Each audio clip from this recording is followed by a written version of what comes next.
Hello and welcome, ladies and gentlemen, the finest asset. This is Battlefield 1. In today's weapon review, we'll be taking a close look at the Martini-Henry Sniper variant, the new version of the level 10 unlock for the Scout class. We're going to be talking about the unlock requirements for the weapon, the stats of the weapon, how and where it performs best, as well as how it compares to the normal version of the Martini-Henry Infantry, and whether or not really you should be unlocking and using this weapon over the Martini-Henry Infantry.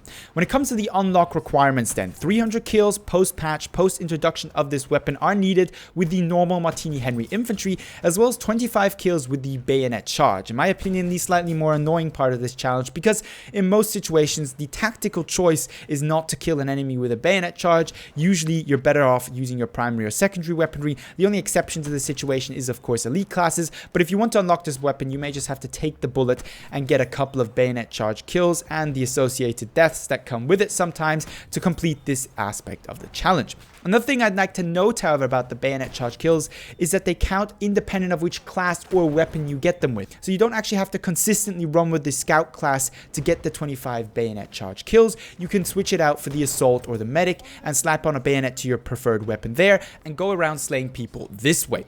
Once you've got the weapon unlocked then, what are the stats and how does it differentiate itself from the normal Martini-Henry Infantry? Well, the damage model is obviously identical. Starting damage of 90, sweet spot between the distances of 30 to 80 meters, where you can one-shot body shot kill your targets. A minimum damage of 70, however, unique to the Martini-Henry sniper rifle only, a somewhat secondary sweet spot damage model. That is to say, between the distance of 42 meters and 68, you will actually also get a one-shot kill if you hit your target in the lower body or upper arm, where you've got a damage multiplier of 0.9 usually. This still applies to the Martini-Henry, but you've got a damage there of 112, meaning that it doesn't really matter that you're losing 10% of your damage, you're still going to get that one-shot body shot kill. That is to say, you're not going to manage to get that if you hit your target in the leg or forearm, but if you hit them in the upper arm, lower body, or of course, as usual, general upper body or headshot. With that out of the way, then the rest of the stats. A low fire rate, record low actually, at 25 rounds per minute. A abysmal muzzle velocity at 440 meters per second, which of course severely limits this weapon's engagement distance to kind of medium range close quarter for sniper rifles, that is. Just to give this somewhat of a context, the Gewehr 98 Sniper has literally double the muzzle velocity of the Martini-Henry at 880 meters per second. So not necessarily the best weapon for taking out those long range targets which are moving.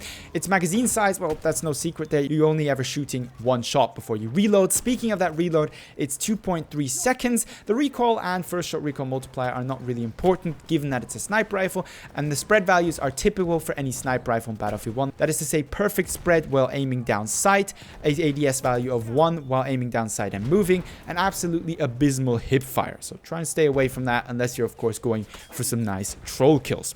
With the stats out of the way then, what are the main differences between the Martini-Henry Sniper and the Infantry variant? Well, actually, there's very few in the stat department. There's a couple of differences with recoil decrease values and spread decrease values, but really, those don't matter in practice because we're talking about a sniper rifle. However, what does make a difference is the obvious change in optic. Instead of an iron sight, you've actually got a sniper rifle optic on this weapon, and you've also got a bipod, which is just completely irrelevant because it's a sniper rifle and bipods are useless really in practice, but that's the topic for another video. The difference in optic will make a difference to the way the weapon plays. Firstly, because it comes down to whether you prefer necessarily the iron sights or the sniper rifle optics, and what zoom level you prefer to use your sniper rifles at, even at this relatively for the Scout close quarters engagement distance. And also, you have to take into account when using the sniper variant, you do have something called scope glint. You aim down sight, everybody looking in your direction is going to see that bright white light appear where your scope is, and they'll know somebody's trying to snipe them from that general direction,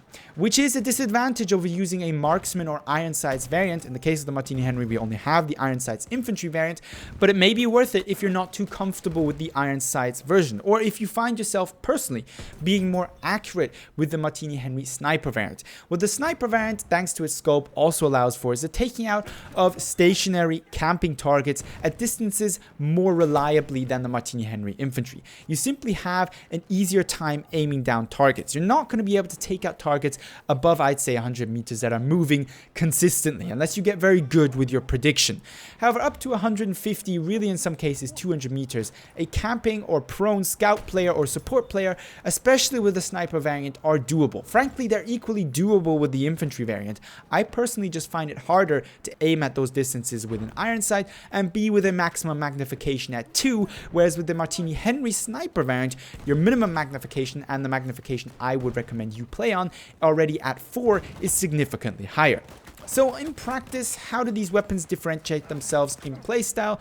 Not actually really at all. They do have the difference of scope as mentioned, but they're played at the same engagement distances. The only difference is that it may be a little bit easier to take out the occasional stationary target at what would constitute normal engagement distances for the scout class, with the sniper variant over the infantry variant. However, you do have the disadvantage of more likely being spotted by your enemy because, of course, the scope glint. Which one I personally prefer is actually difficult to tell. I had a great time in the operations I played collecting the footage of the Martini-Henry, but I can't deny that I didn't have an equally fantastic time getting the 300 kills with the normal Martini-Henry to unlock this weapon. After a while, you get used to the low muzzle velocity, you get used to the iron sights, and you start to get pretty good at using them to take down targets which usually you wouldn't necessarily think you would be taking down with the Martini-Henry infantry. So it's really up to you. If you're somebody who likes proper sniper optics, it may actually be worth the grind and getting this weapon unlocked. If you're a completionist, there's no questions anyway. However, if you're happy with the current Martini-Henry infantry